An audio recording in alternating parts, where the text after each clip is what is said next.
Good morning students. Class ninth में आज का जो टॉपिक का नाम है जो आपका लास्ट जगत बचता है जंतु जगत। तो आज हम जानेंगे जंतु जगत के विषय में।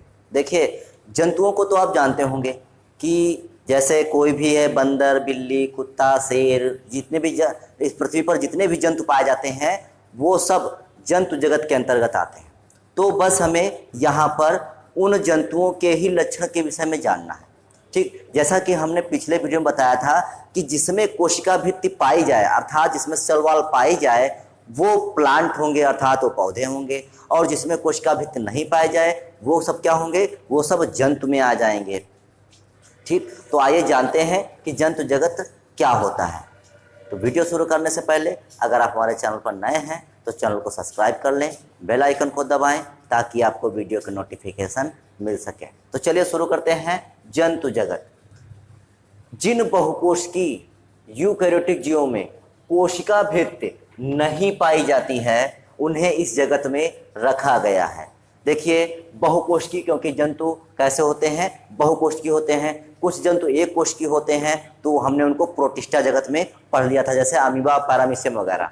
तो जितने भी बहुकोशिकी यूकैरियोटिक बता ही चुके हैं आपको। यूकैरियोटिक क्या होते हैं, जिनमें केंद्रक विकसित हो पूर्ण रूप से और सभी कोशिकांग पाए जाए, जैसे माइटोकॉन्ड्रिया, गोल्गी बॉडी, राइबोसोम, ये सब। तो जिन बहुकोशिकी यूकैरियोटिक जीवों में कोशिका भित्ति नहीं पाई जाती है उन्हें इस जगत में रखा गया है। मतलब जंतुओं को किस में रखा गया है, ये जंतु जगत में रखा गया। क्यों रखा गया, क्योंकि उनमें कोशिका भित्ति नहीं पाई जाती है। इस जगत में जीव अपना भोजन स्वयं नहीं बना पाते। जैसा कि हम लोग प्लांट जगत में देखे थे कि जो जीवधारी थे वो पौधे जितने भी थे वो अपना भोजन स्वयं बना ले रहे थे प्रकाशन क्रिया द्वारा, लेकिन जो इस जगत में जो जीवधारी हैं वो अपना भोजन स्वयं नहीं बना पाते हैं।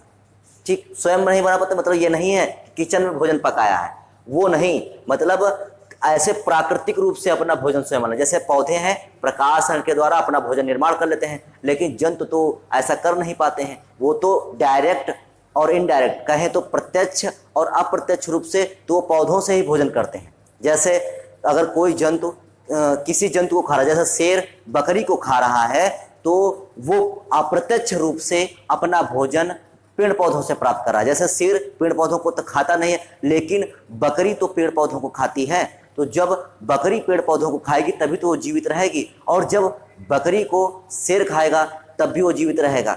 तो इसका मतलब ये है कि जो शेर है वो अप्रत्यक्ष रूप से पेड़ पौधों पर निर्भर है।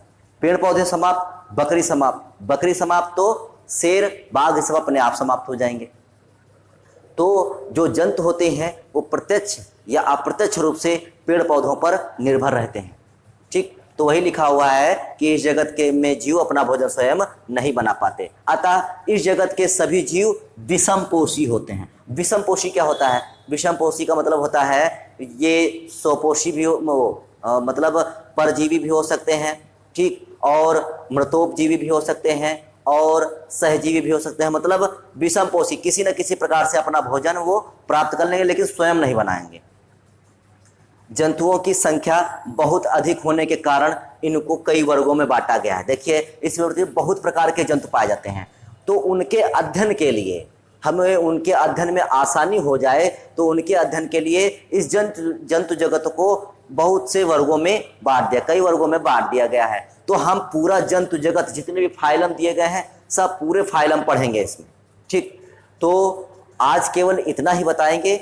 जब हम पहले तो आपको पूरा प्लांट जगत बताएंगे, उसमें क्रिप्टोगेंस, फिनरोगेंस, फिर उसमें थैलोफाइटा, ब्रायोफाइटा, टेरोडोफाइटा, इस प्रकार से उसमें सब आ जाएगा।